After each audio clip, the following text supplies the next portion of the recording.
Estamos de volta e vamos falar um pouquinho da margem de contribuição, né? É um índice, né, muito utilizado dentro do ponto de equilíbrio e dentro de finanças como um todo. Então, a margem de contribuição, também conhecida como lucro bruto, essa margem de contribuição é uma diferença entre o preço que você pratica na sua venda menos aquele custo variável unitário.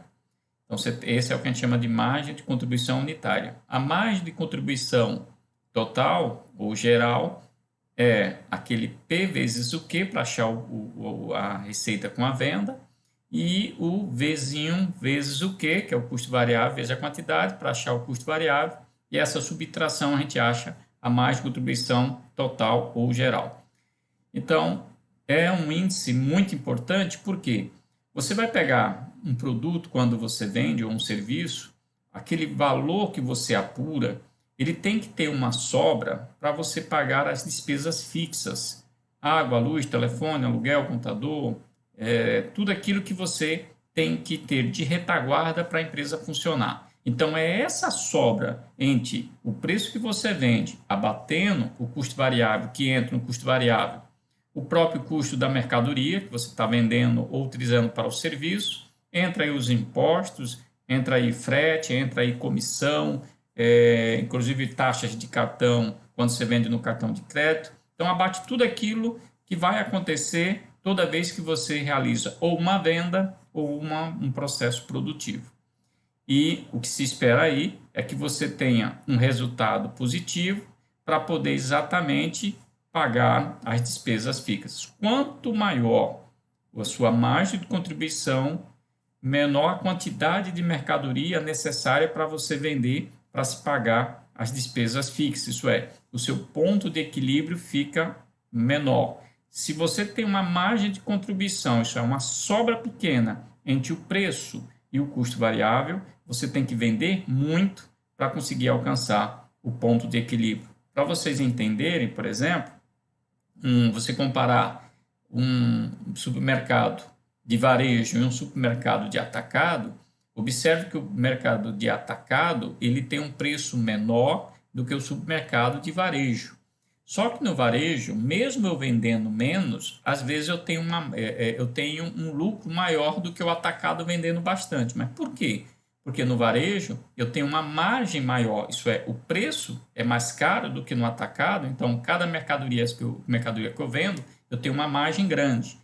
Já no atacado, ele só vai conseguir ter um lucro se vender grande quantidade, porque a diferença entre o preço e o custo variável que sobra é pouco.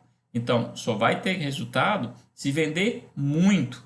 Então, a ponto de equilíbrio dentro de um comércio de varejo, ele é alcançado mais rápido do que no comércio de atacado, onde a margem de contribuição, a princípio, é menor.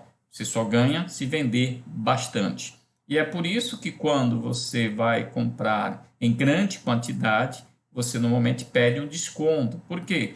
Você está ajudando a empresa a alcançar o ponto de equilíbrio mais rápido, então por isso ela tem como lhe dar um desconto, porque você está comprando bastante. Lembre daquela alavancagem.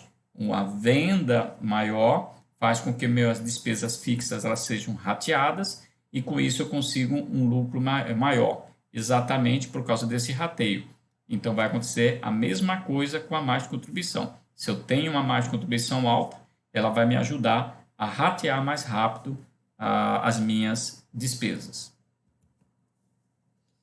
Só para você ter uma ideia, então, ponto de equilíbrio, apesar de ele não falar para você quanto é que você está tendo de lucro, mas ele é importante porque ele vai dar exatamente, marcar aquela linha que existe entre uma situação de prejuízo e uma situação de lucro. Por quê? O que está abaixo do ponto de equilíbrio, se você não alcançar aquele ponto de equilíbrio, você vai ter prejuízo. Somente depois daquele ponto de equilíbrio é que você vai alcançar o lucro. Eu vou voltar aqui à apresentação para que observe que abaixo do ponto existe uma cor vermelha, dizendo que se você ponto de equilíbrio, você vai ficar no prejuízo.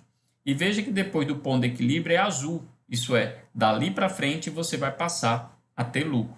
Por isso que é importante você saber esse ponto de equilíbrio, que a partir dali, qualquer real que você vender, você vai começar a passar a ter lucro. Até ali não tinha lucro nenhum.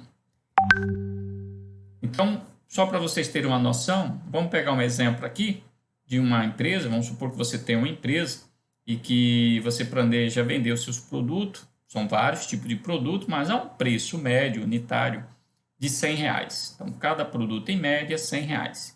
Só que para produzir ou para comprar para revender, você tem um custo variável médio, tá, em torno de R$70.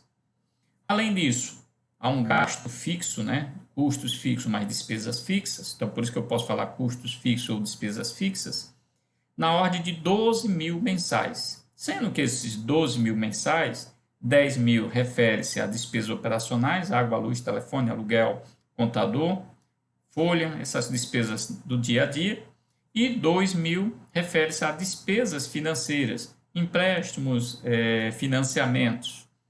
Sendo assim, né, tem aquela dúvida, se eu tenho essa situação de 12 mil de despesas fixas, média de R$100 no meu preço, com 70 de custo variável.